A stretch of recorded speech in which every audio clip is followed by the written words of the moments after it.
പുതിയ വിശേഷങ്ങളിലേക്ക് എല്ലാവർക്കും സ്വാഗതം. ഞാനിപ്പോൾ നിൽക്കുന്നത് ലേയിലെ ഹോട്ടൽ യാസ്മിൻ്റെ മുന്നിലാണ്. നല്ല വൈബുള്ള ഹോട്ടലാണിത്. 11,200 അടി ഉയരത്തിലാണ് ഞങ്ങൾ. ഇവിടെ അത്യാവശ്യം തണുപ്പൊക്കെ ഉണ്ട്. കാർഗിൽ ഡായിലേക്കാണ് ഇവിടെ നിന്ന് പോകുന്നത്. ഇനി ഇങ്ങോട്ട് വരുന്ന വഴിയുള്ള യാത്രാവിശേഷങ്ങളൊക്കെ പങ്കുവയ്ക്കാം. അപ്പോൾ ഓക്കെ. ലാമയൂരിൽ നിന്ന് എല്ലാവരും പുറപ്പെടാൻ തയ്യാറായി. സാധാരണ ബുദ്ധാശ്രമങ്ങളിൽ നിന്ന് വ്യത്യസ്തമായി ലാമയൂരിന് ഒരു പ്രത്യേക ഭംഗിയുണ്ട്. നമ്മെ അതിശയിപ്പിക്കുന്ന ഭൂപ്രകൃതിയാണ് ലാമയൂരിലുള്ളത്. ഈ സ്ഥലങ്ങളെല്ലാം 2 മാസം കഴിഞ്ഞാൽ മഞ്ഞിനാൽ മൂടപ്പെട്ട് കിടക്കും. ഏതാണ്ട് 8 മാസത്തോളം അത് മഞ്ഞിനടിയിലായിരിക്കും. ഈ കാണുന്നതൊക്കെ ബുദ്ധമതക്കാരുടെ പഴയ വാസസ്ഥലങ്ങളാണ്. മണ്ണ് കുഴച്ചുണ്ടാക്കി നൂറ്റാണ്ടുകളോളം അവർ താമസിച്ചിരുന്ന ഇടങ്ങളാണ്. ഒരു 100 വർഷം പുറകിലേക്ക് ചിന്തിച്ചാൽ നമുക്കിതിൻ്റെ പ്രാധാന്യം മനസ്സിലാകും. അന്ന് ഈ ഭാഗത്ത് എത്തിപ്പെടാൻ റോഡുകളോ ഗതാഗത സൗകര്യങ്ങളോ ഒന്നും ഉണ്ടായിരുന്നില്ല. തീർത്തും വിജനമായ സ്ഥലങ്ങളിലൂടെയാണ് ഇനി നമ്മുടെ യാത്ര. 10-40 കിലോമീറ്റർ മനുഷ്യവാസമില്ലാത്ത സ്ഥലങ്ങളിലൂടെ പോയാലാണ് ഒരു ഗ്രാമം കാണാൻ സാധിക്കുകയുള്ളൂ. അവിടെയും ആധുനിക സജ്ജീകരണങ്ങളൊന്നും നമുക്ക് കാണാൻ സാധിക്കില്ല. നമ്മൾ ലേയിൽ എത്തുന്നതുവരെ ഇതുപോലുള്ള മലമ്പ്രദേശങ്ങളിൽ കൂടി മാത്രമാണ് യാത്ര.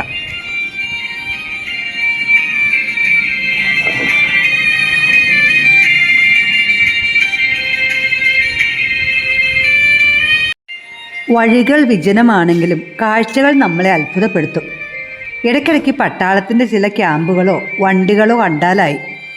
റോഡിലൂടെ സഞ്ചരിക്കുമ്പോൾ അകലങ്ങളിലുള്ള കാഴ്ചകൾ ഒരത്ഭുത പ്രതീതിയാണ് മനസ്സിൽ ജനിപ്പിക്കുക. ലേയിലേക്ക് പോകുന്ന വഴിക്ക് കാശ്മീരിൽ നിന്നും തുടങ്ങി 6 മാസത്തേക്ക് റോഡ് അടച്ചിടും.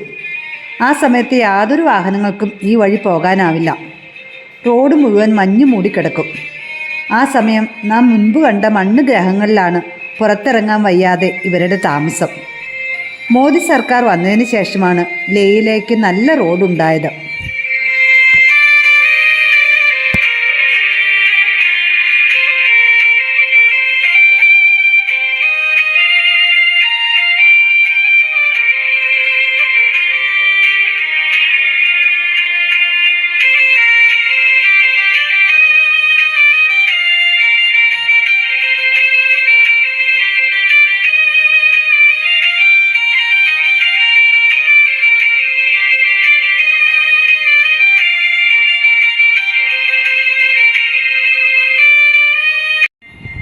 ഈ സ്ഥലങ്ങളും അന്തരീക്ഷവും ഇവിടെ ജീവിക്കാനുള്ള കഷ്ടപ്പാടുകളുമൊക്കെ മനസ്സിലാക്കുമ്പോഴാണ് നമ്മൾ നമ്മുടെ പട്ടാളക്കാരെ ശിരസ്സു കുനിച്ച് നമിച്ചു പോകുന്നത്. നമ്മുടെ കേരളത്തിൽ നിന്നുമുള്ള പട്ടാളക്കാർ സ്വന്തം നാടും വീടും ഉപേക്ഷിച്ച് ഈ അജ്ഞാത സ്ഥലങ്ങളിൽ ഇന്ത്യയെ കാത്തു സൂക്ഷിക്കുവാൻ കാവലിരിക്കുന്നു. അവരുടെ ത്യാഗമാണ് നമ്മുടെ സുരക്ഷ.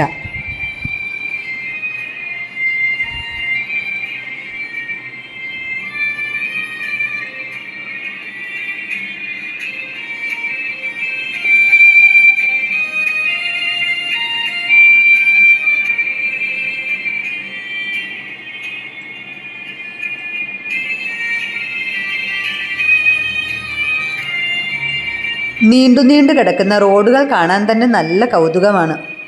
വളരെ ദൂരമുള്ള കാഴ്ചകൾ വരെ നമുക്ക് വ്യക്തമായി കാണാം. ഈ റോഡിലൂടെ സഞ്ചരിക്കുമ്പോൾ നമ്മൾ മോദിയെ സ്മരിക്കാതിരിക്കില്ല.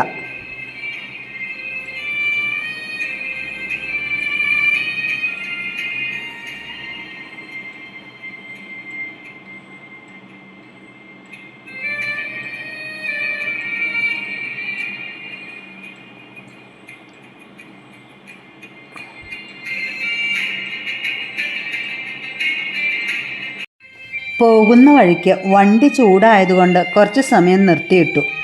ഞങ്ങൾക്കതൊരു സുവർണ അവസരമായിരുന്നു. ഇത്ര നേരം ഞങ്ങളെ വിസ്മയിപ്പിച്ച കാഴ്ചകൾ അടുത്തു നിന്ന് കാണാൻ പറ്റി.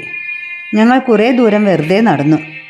ഓരോ മലകൾക്കും ഓരോ നിറമാണ്, കാഴ്ചയിലും വ്യത്യസ്തമാണ്. ഓടിപ്പോയി തൊട്ടു നോക്കാൻ തോന്നും. പ്രകൃതി ഒളിപ്പിച്ചു വെച്ച വിസ്മയം അത്ര മനോഹരമായിരുന്നു. അടുത്തുള്ള ഒരു ഗ്രാമത്തിലേക്ക് പോകാനുള്ള ഒരു സൈൻ ബോർഡ് കണ്ടു. അതിലൂടെ നടന്നു പോകാനൊക്കെ ഞങ്ങൾക്ക് തോന്നി. പക്ഷെ സമയം അനുവദിക്കുന്നില്ലല്ലോ.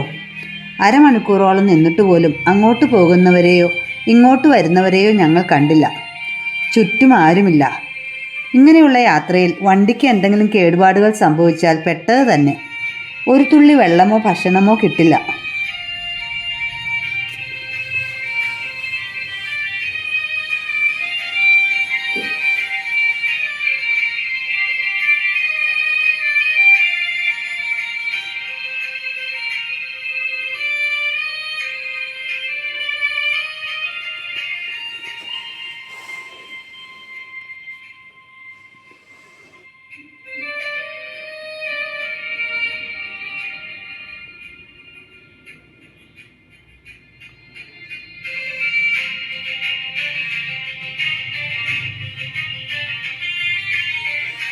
ഇവിടെ താമസിക്കുന്ന ഗ്രാമവാസികൾ ആരും തന്നെ ഈ ഗ്രാമം വിട്ട് പുറത്തു പോവുകയോ പുറത്തുനിന്ന് ആരെങ്കിലും ഇവരുടെ ഗ്രാമത്തിലേക്ക് വരികയോ ചെയ്യുന്നത് അപൂർവമാണ്. അവർക്ക് ഈ ലോകവുമായിട്ട്, എന്തിന് ഇന്ത്യയുമായിട്ട് പോലും ഒരു ബന്ധവുമില്ല. വിദ്യാഭ്യാസവും തീരെ കുറവാണ്. ആകപ്പാടെ അവർ കാണുന്നത് നമ്മെപ്പോലുള്ള ടൂറിസ്റ്റുകളെ മാത്രമാണ്. ഏറെ നേരത്തെ ഇരിപ്പിന് ശേഷം നടക്കാൻ അവസരം കിട്ടിയതുകൊണ്ടോ എന്തോ ഉഷാറായിട്ടാണ് എല്ലാവരും വണ്ടിയിൽ കയറിയത്.